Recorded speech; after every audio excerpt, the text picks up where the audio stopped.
நேயர்களே, மாற்று குரலுக்கு இன்றைக்கி நான் பேச போகிறது சர்வதேச பொலிட்டிக்ஸ்.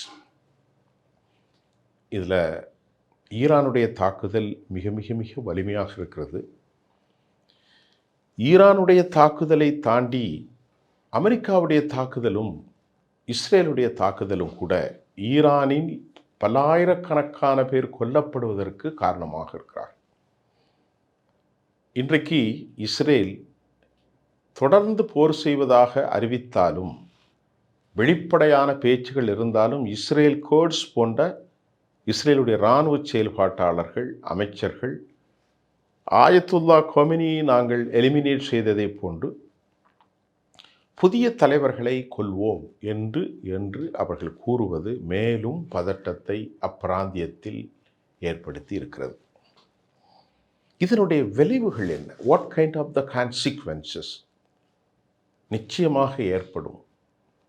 ஏனால் பொறுப்பற்ற அமெரிக்காவும் இஸ்ரேலும் ஏராளமான மக்களை தங்கள் பக்கம் கொண்டு வந்து அரபுகளின் செல்வத்தை காவு கொண்டு தங்களை செல்வந்தர்களாகவும் மாற்றி, அதே போன்று ஆய்வுகளுக்கான பணத்தை தாரை வாய்த்து மற்றவர்களை அடிமைப்படுத்துகிறார்கள்.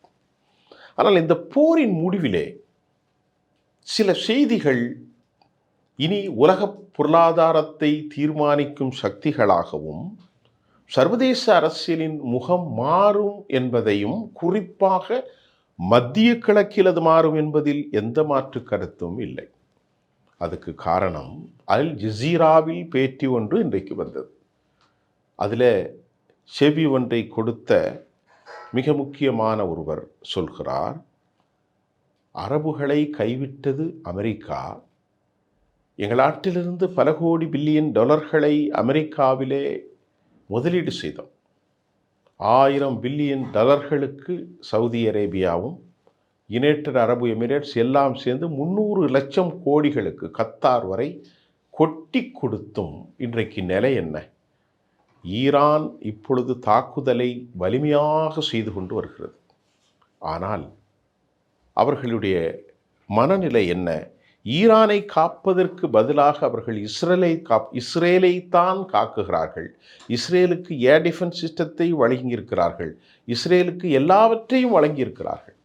ஆகவே எங்களை கைவிட்டு விட்டார்கள் என்ற மன கொதிப்பு துபை மட்டுமல்ல, யுனைடெட் அரபு எமிரேட்ஸ், அதன் கீழ் இருக்கிற அபுதாபி மற்றும் துபை, அதை போன்று சவுதி அரேபியா, அதை போன்று கத்தர், குவைத், அதே மாதிரி ஓமன், பஹ்ரைன், ஜோர்டான், துருக்கி அல்ல, சிரியா மற்றும் ஈராக், ஒரு 7 நிலைகளில் கண்மூடித்தனமான தாக்குதலை நடத்தி பெரும் அழிவை ஏற்படுத்திய நேரத்தில் சவுதி அரேபியாவினுடைய அராம்கோ இன்டர்நேஷனல் கம்பெனியும் இன்னும் பலரும் அவர்கள் தாக்கப்பட்டு கொண்டே இருக்கிறார்கள். விளைவு, காக்க வேண்டியதற்கு பணம் கொடுத்து காவலாளியாக அமெரிக்காவை நியமித்த அரபுகள் யாரிடம் போய் நியாயம் கேட்பது என்று அவர்களுக்கு தெரியவில்லை. இதையெல்லாம் காக்க வேண்டிய அரபுகள் நியாயம் கேட்க வேண்டியது யாரிடம்? பணத்தை கொடுத்து பங்களாவை பார்த்துக்கொள் என்றுதான் அமெரிக்காவை நியமித்தார்கள். ஆனால் அமெரிக்காவோ பெற்றுக்கொண்ட பணம் இங்கேயோ அவர்கள் உண்மையான காவலாளியாக யூதராஜ்யத்தின் முனைகளிலே இருந்து ஆயுதத்தை ஏந்தி அங்கு காவல் காத்து வருகிறார்களே, நாங்கள்லாம் இளிச்சவாயன்களா என்ற முணுமுணுப்பல்ல, இது நேற்று செவ்வியில் அல் ஜசீராவில் அரபுகளுடைய முணுமுணுப்பாக மாறி போயிற்று. இந்த போரை பொறுத்தவரை யாருடைய கை ஓங்கியிருக்கிறது அப்படின்னு கேட்டால் 3 பேருடைய கையும் ஓங்கியிருக்கிறது. ஈரானுடைய கை, அமெரிக்காவுடைய கை மற்றும் இஸ்ரேலுடைய கை. அப்படி என்றால் இதில் வெற்றி பெறப் போவது யார்? அதற்கு நாம் ஒரு சில விஷயங்களை பேச வேண்டும். ஏனென்றால் அமெரிக்கா எண்ணியது என்னவென்றால், இந்த போரை கடந்த சனிக்கிழமை ஆரம்பித்து முதல் போரில் திட்டமிட்ட அசாசினேஷனை முடித்து பெரியவரை மேலோகத்துக்கு அனுப்பிவிட்டு ஞாயிறு திங்கள் செவ்வாய்க்குள் எல்லா கதைகளை முடித்துவிட்டு அதாவது பாரசீகத்திலிருந்து புறப்பட்டு விடலாம் என்று அமெரிக்கா கணித்தது. அதன் விளைவாக அமெரிக்காவும் யூதர்களும் ஒருங்கிணைந்த தாக்குதலை நடத்துவதற்கு கொடுக்கப்பட்ட அந்த அசைன்மெண்ட்டை சிறப்பாக செய்த பெஞ்சமின் நெதானியாகுடைய அரசு நேரடியாக புறப்பட்டு தாக்குதலை நடத்தி 40 பேரை மௌனிக்க செய்து தற்போதைய இந்த போருக்கு காரணமாக அமெரிக்காவும் யூதராஜ்யமும் உருவாகிவிட்டது. ஏனென்றால் யூதர்களை காப்பதற்குத்தான் டொனால்டு போரிடுகிறார் என்கின்ற குறை ஒரு தேசியவாதிகளிடத்தில் அமெரிக்காவில் இருப்பதையும், அமெரிக்காவுக்கும் ஈரானுக்கும் இடையிலே எந்த ஒரு இயற்கையான பகையும் இல்லை என்ற கருத்துக்களும் அமெரிக்காவிலிருந்து செறிவூட்டப்பட்டதாக வெளியாகி இருக்கிறது. இப்பொழுது இந்த விவகாரத்தில் ஈரான் என்ன சொல்கிறது என்றால், நாங்கள் இறுதி வரை உயிரிழக்கும் வரை போரிடப் போகிறோம், அதில் எங்கள் கண்களுக்கு சமாதானம் தெரியாது, யூதனையோ அமெரிக்காவர்களையோ நாங்கள் நம்ப தயாராக இல்லை எந்த நிலையிலும் என்று அவர்கள் தெளிவுபடுத்தி விட்டார்கள். அப்படி என்றால் இப்பொழுது என்ன நடக்கிறது என்று பார்த்தால், அவர்கள் போர் செய்வதற்கு வலுவான நிலையில் இருக்கிறார்களோ என்று என்ன தோன்றுகிறது. ஏனென்றால் சில நாட்களுக்கு முன்பு அமெரிக்காவிலிருந்து வெளியான ஒரு செய்தியின் இராணுவ தலைமையகம் போர் தளவாடங்களின் பற்றாக்குறை கொடுத்து கடும் எச்சரிக்கையை டேவிட் பென்கெயின் வெளியிட்டிருந்தார். இது வாஷிங்டன் போஸ்ட்லையும் ஆஸ்லோவிலும் செய்தியாக வந்து இதனை முழுமையாக மறுத்த டொனால்ட் ட்ரம்ப் போரை அறைகோல் விடுத்து ஆரம்பித்த பின்பு அங்கிருக்கக்கூடிய ஆர்சனல், அதாவது ஆயுத குடங்குகளில் மருந்துகளும் குண்டுகளும் ஏவுகணைகளும் மிக பற்றாக்குறையில் இருப்பதாகவும், ஒரு 10 நாள் 15 நாளைக்குள்ள அது சரியாகாது என்று ஒரு பேச்சு வருவது அது உண்மையாக இருக்கிறது என்பதுதான் உண்மை. உலகம் முழுவதும் காவலாளியாக, உலகம் முழுவதும் இராணுவ களவீரனாக, கொடுப்பதை கொடுத்தால் உங்களுக்கு செய்வதை செய்வேன் என்று அமெரிக்கா பிரகடனப்படுத்தியதன் விளைவு ஜப்பான் போன்ற நாடுகள் பாதுகாப்பை அமெரிக்காவிடத்தில் ஒப்படைத்தது.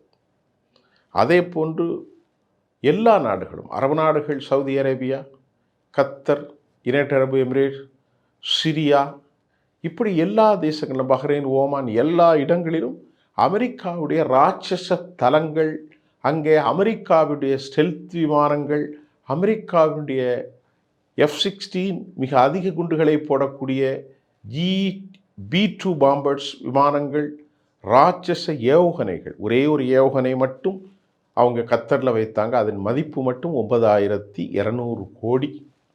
அதை துவம்சம் செய்தார்கள். வெறும் $35,000 உரித்தானது. இப்போ இந்த நிலையில் அமெரிக்கா எல்லோருக்குமான காவலாளி தானே. சவுதி இடத்திலே பணம் பெறுகிறான், யுனைடெட் அரபு எமிரேட்ஸ்லே பணம் பெறுகிறது, அதே போல் பஹ்ரைன், ஓமன், கத்தர், அதே போன்று குவைத், ஜோர்டான், எல்லாமே அவர்கள் நாடுகள் என்றால் இவ்வளவு பெரிய ஒரு இராணுவ தேசியம், இவ்வளவு பெரிய இன்டலெக்சுவல், ஏன் இவர்களையெல்லாம் புறக்கணித்து விட்டு அவர்களுக்கான தாட்டை கொண்டு நிறுத்தினாலும் அது தொடர்ந்து வேலை செய்ய ஏவுகணைகள் உற்பத்தி வேண்டும், அதுவும் சப்ளை இல்லை.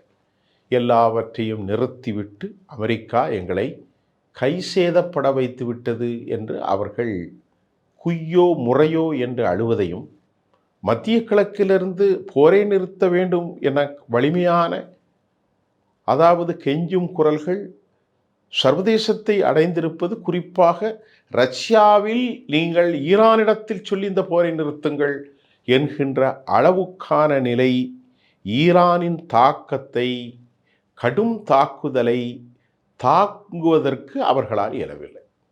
ஆகவேதான் ரஷ்யாவிடம் சொல்லி போரை நிறுத்துங்கள். இரண்டாவது, நேற்றைய சம்பவம் என்னதான் இஸ்ரேல் ஜம்பம் பேசினாலும் இஸ்ரேலுடைய அரசு கட்டடங்கள், மக்களின் வாழ்விடங்கள், அதே போன்று உளவு அமைப்புகள், அதனுடைய தலைமை பொறுப்புகள், பொதுமக்கள் வாழும் இடங்கள், அப்பார்ட்மெண்ட்ஸ், எல்லாமே இராணுவ நிலைகள் எல்லாம் துல்லியமாக அடிக்கப்பட்டு கொண்டிருக்கிறது.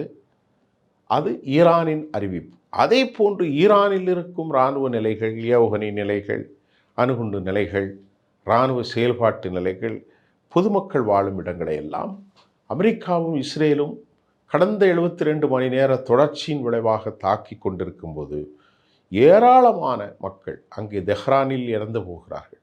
இன்னும் ஏனைய ஊர்களில் இறந்து போனது மாதிரி இங்கே ஹைஃபா, டெல்லவியூ, அஸ்கலான், கிரியாத் சமோனா, இன்னும் வடக்கு இஸ்ரேல் பகுதிகளும் கடலோரப் பகுதிகளும் தொடர் தாக்குதலில் ஏராளமான அபார்ட்மெண்ட்ஸுகள், மக்களின் வாழ்விடங்கள் கொத்தி குறிக்கப்படுகின்ற ஒரு சூழ்நிலை நாம் காணக்கூடியதாக இருக்கிறது. இதெல்லாம் இங்கே ரொம்ப ஒரு ஆபத்தான போக்கை ஏற்படுத்தி இருக்கிறது. இது ஒரு நிரந்தரமற்ற அமைதிக்கு களச்சூழ்நிலை ஏற்படுத்தி இருக்கிறது. போரில் வெற்றி பெறுவது எப்படி நாம் நிர்ணயிக்க முடியும்? எந்த அடிப்படையில் நிர்ணயிக்க முடியும்? ஒரு கேள்வி எழுகின்றது. நாடுபிடித்தலின் மூலம் போரை வெற்றி தோல்வி நிர்ணயிக்க முடியுமா? இல்லை. அல்லது கொலைகளின் எண்ணிக்கையின் மூலம் தலைகளை எண்ணி இவர் வெற்றி பெற்றார், இவர் தோல்வியுற்றார் என்று சொல்ல முடியுமா? அதுவும் இல்லை. ஆயுத பயன்பாட்டை வசதிப்படுத்தி வெற்றி தோல்வியை நிர்ணயிக்க முடியுமா? அதுவும் இல்லை.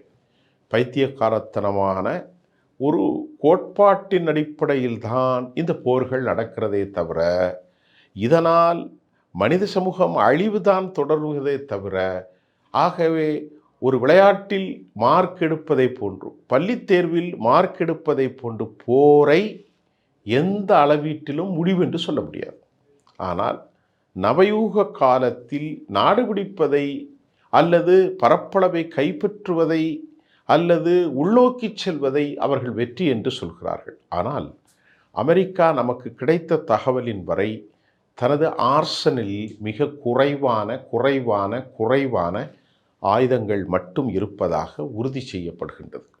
அப்போ அமெரிக்காவினுடைய ஆயுத கிடங்குகளில் ஆயுதங்கள் பற்றாக்குறை என்றால் 8க்கு மேற்பட்ட அமெரிக்க தளங்களுக்கும் அல் உதீதிலிருந்து ஃபுதைதா எல்லாம் ஆயுதங்கள் இல்லாமல் போரை சந்திப்பார்களா?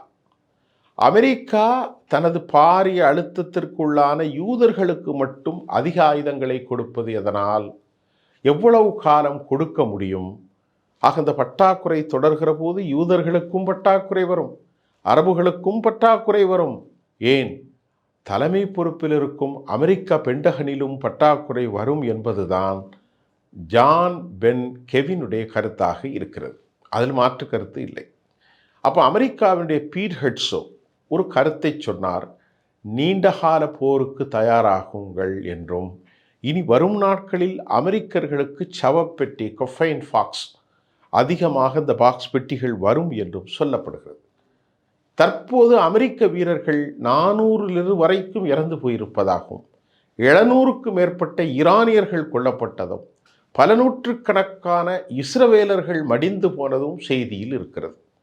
ஆக எல்லையற்று போகிற இந்த போரை சமாதானத்துக்காக நிறுத்த ஈரான் தயாராக இல்லை. காரணம், இழப்பதற்கு எதுவும் இல்லை. எல்லாவற்றையும் விட அவர்கள் நேசிக்கின்ற ஒரு தலைவர் மரித்து போய்விட்டார். அதற்கு பழிவாங்குவதற்கு, இழப்பதற்கு எதுவும் இல்லை. ஒன்று மட்டும்தான், போர் மட்டும்தான். ஆகவே அதற்கு கையிலே ஆயுதங்கள் வேண்டும் என்றால் நேற்று வெளியான அந்த குடோன்களின் மூலம், அதாவது ஏவுகணை பதுங்கி வைத்திருக்கிற நிலக்கீழ் மிகப்பெரிய சுரங்கத்தை காட்டப்பட்டது. பல மாதங்களுக்கு போர் செய்ய ஈரானுக்கு தகுதி இருப்பதை எடுத்து காட்டிய நிலையில் அந்த தகுதி என்றைக்காவது ஒரு நாள் வரும் என்பதை ஈரான் கட்டமைத்து தனது நண்பர்களாக சீனாவையும் நம்பவில்லை, அவர்கள் ரஷ்யாவையும் நம்பவில்லை. தனித்த காலில் நிற்பதால் இந்த வெற்றி அவர்களுக்கு சாத்தியமாகலாம் என்றும் சொல்லப்படுகிறது. அவர்களுக்கு இருக்கிற ஒரே ப்ளஸ் பாயிண்ட், மைனஸ் பாயிண்டில் மக்கள் படுகொலை.